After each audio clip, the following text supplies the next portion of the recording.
संतरे बेचने वाली बूढ़ी अम्मा की कहानी, जिसके पास एक नौजवान लड़का हमेशा आता, हमेशा संतरे खरीदता और खरीदे हुए संतरों में से किसी एक को, उसकी एक फाक को चखते हुए कहता, अम्मा देखो ना, ये तो कम मीठा है।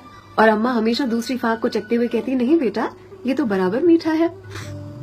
फिर भी ये लड़का बड़ी बेरुखी के साथ उसे खुले हुए संतरे को वहीं ठेले पर छोड़कर चलता बनता। अब इस नौजवान के साथ उसकी पत्नी भी हमेशा हुआ करती।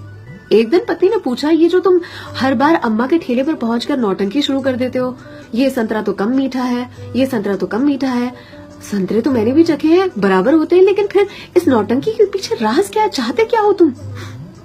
इस पर लड़के ने अपनी पत्नी को एक मीठी सी मुस्कान दी और कहा, मुझे भी पता है कि सारे के सारे संतरे बहुत ही मीठे होते हैं, लेकिन तुमने कभी अम्मा को देखा है? अम्मा इतनी गरीब है कि जो बेचती हैं उन्होंने कभी चखा भी नहीं होगा, इसीलिए तो एक खुला हुआ संतरा उनके ठेले पर छोड़कर आ जाता हूँ, मेरी ओर से उनके लिए। अम्मा के बाजू में जो सब्जी वाली थी, उसने एक दिन कहा उनसे, आपको पता है ये जो सरफिरा आपके ठेले पर आता है संतरे खरीदने के लिए, इतनी चिकचिक करता है आपसे कि आप नाप तोल में उसे ज्यादा संतरे दे देती हो।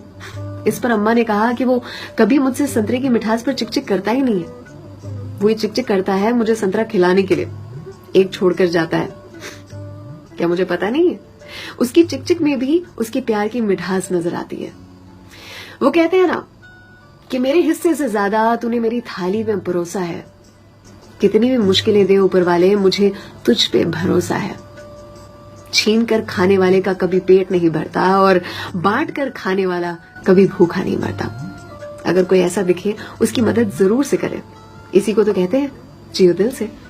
सलाम, दुआ, वणकम, प्रणाम, सत श्री अकाल। केम छो, सारू छे? अमदावाद आखुई मारू छे। अर्चना।